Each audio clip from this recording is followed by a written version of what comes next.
dolls, welcome back to DivaDollFlawless. In today's video, I wanted to do a Q&A to answer some of the dip powder questions that I get. This is a technique that you guys have seen me do for years on my channel, and there are so many different ways that you can do it. And this is called Acrygel. It can be called an hybrid nail. It could be called so many different things, but honestly, it's a acrylic polymer powder and any kind of gel or resin base that you want to use. So whatever you decide to call it is what you decide to call it. I personally like Acrygel or dip powders because that's technically what you're doing. You're dipping or pouring your finger, pouring a powder on top of your finger. So just to jump right in, because this is the most requested video I have gotten over the years on my channel, and anytime I do this procedure I get tons of questions about it. And now that I'm showing you guys my own dip powders, excuse me, the questions are really pouring in. So basically, if you wanted to, you can use any gel base that you like. Obviously, if you're not using a system, meaning a manufacturer system like Lechat, Gelee, I feel like that is the best system of all of these that have come out and are out. And I believe, don't quote me on it, but I believe from the research I did years ago, they were actually the first company to come out with this sort of product. So Lechat, Gelee, you guys see me do a haul on it. I will be doing or have a video uploaded for you all showing you their product, and they now have come out with colors. They're the 3-in-1 powders. So some of the systems you can use with monomer, you can use resin, or you can use a gel base. Others, like Kiara Sky, you would only be able to use just the resin that they provide for you to use. And obviously the only way to know that is to purchase the product, play around with it, or ask the company directly themselves, and that's it. But dip powder is an acrylic monomer that is super finely milled, and that's so that when you pour it on or dip your nails inside of it, you get a very even application, which will in turn equal up to less filing and buffing. Now, how you do it is up to you. You can do it on your natural nails. You can do it over press-on nails, which is one of my favorites, because when I wear press-on nails, I like to put a product on them that will harden the press-on so that they don't bend and flex. Or you can do them on like a tip, clear or natural. I like to use clear because I like to be able to see the color under my nail, but you can do natural tips as well. So as I stated, the way that you do it depends on the manufacturer's directions or your own personal technique. I personally like to use gel, and the reason being is I find that when you use resin does still begin to harden, even though you do have to use an activator to really get it to cure and harden up on you. But gel is my personal favorite.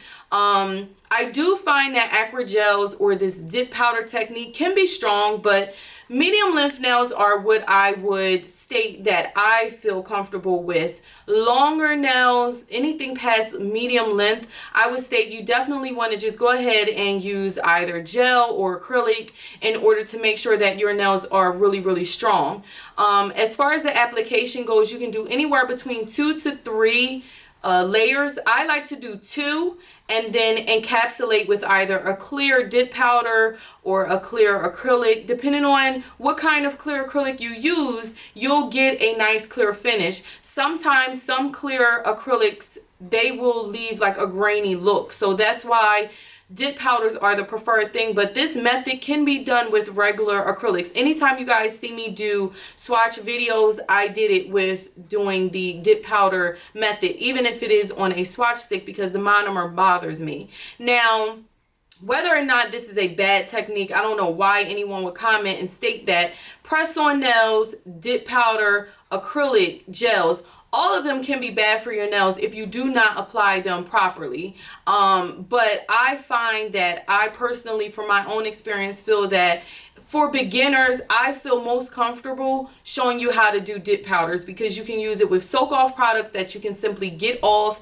And on top of that, it kind of eases you into a form of a nail extension without the troubles that sometimes acrylic and monomer can give you, as well as even just using gel alone, especially if your gel tends to run and flood in the cuticles. With Acrygel, that technique, you're pretty much just polishing your nail and just putting a powder on top of it. And mine normally lasts anywhere between 2 to 3 weeks. Again, that all depends on making sure you build up the apex of your nail, or the stress area. That's what it is called.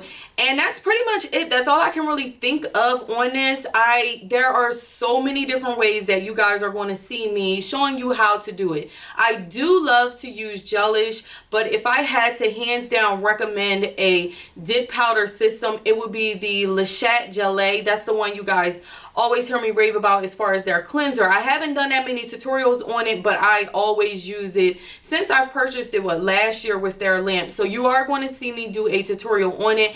And I like it because their base gel is very thick. It's a nice thick, and I also find that it doesn't yellow on you. So if I had to say an absolute favorite out of all of the companies that have these systems, I would say Lechat. And then obviously you guys know that I like the Shiba nail system as well.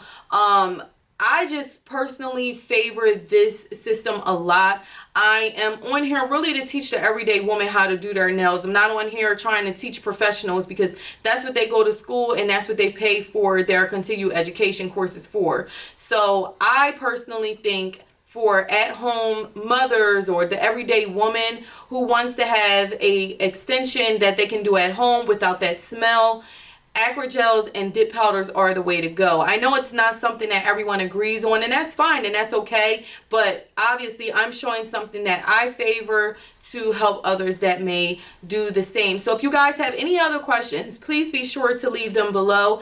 Again, as I stated, the base that you use really depends on what the manufacturer recommends. I favor gel. And let me think what else. I feel like, oh, also, if you wanted to, you can definitely paint over top of it with either nail lacquer or a gel polish. When you see me do my tutorials with colors, that's just because painting over top of them is just an extra step I don't want to take. So I prefer to just go ahead and do the color all at the same time. Just make sure you encapsulate with either clear powder or maybe a top coat of clear gel so that you can file and buff if you need to. And that's simply it. And I just think that it's a lot of fun, and you can get really creative with the techniques. Pretty much most techniques you can do. You can still do even the ombre design, and I'll show you guys how to do that as well. But I say get whatever system that you can get your hands on and just kind of jump right in. And you would, in order to take them off, you can either file it down and soak it off completely, or what you can do is just file it down and then go ahead and put another color on top of it. Now, if you do that, just make sure that you put a clear layer down first of Acrygel, clear Acrygel layer, and then do 2 layers of color and then encapsulate with another layer of clear, especially if you know you're not always going to fill your colors in with the same color every time. Or if you wanted to, if you're going over top of a lighter color, then you can always file the lighter layer down so that you can go ahead and fill in with a darker color. But obviously, if you're going to put a lighter color on top of a darker color, you would need to go ahead and get that off. Either soak it off completely or just file it down so that you can go ahead and fill your nails. But again, I'm going to have videos on all of this, and I really hope that this helps clear up a lot of you guys' questions, because I know some of you wanted to know if you can do it on regular nails or if you can do it on extensions, and you can do both. And as I stated, putting this on top of press-ons is like awesome. I love doing that, especially because there are so many colors that I like to play around with. Press-ons just give me the ability to do so much more with my nails without having to worry about filing off so much product. I can just kind of soak them off really quickly, put a new set of press-ons, and go in with a new product. So I absolutely love it. I do encourage you to try it out, especially if you're having issues with acrylic by itself, traditional acrylic and a traditional gel. I think that this would help you to kind of ease in there and start learning how to do your own nails and then venture off to other things. That way it doesn't kind of like get you frustrated and you're like, you know what, I don't want to do this anymore. So hopefully this answers all of you guys' questions, but if not, be sure to leave any more that you have in the comment section below. And as always, and until next time, have a gorgeous day, dolls. Smooches. Mwah. Bye.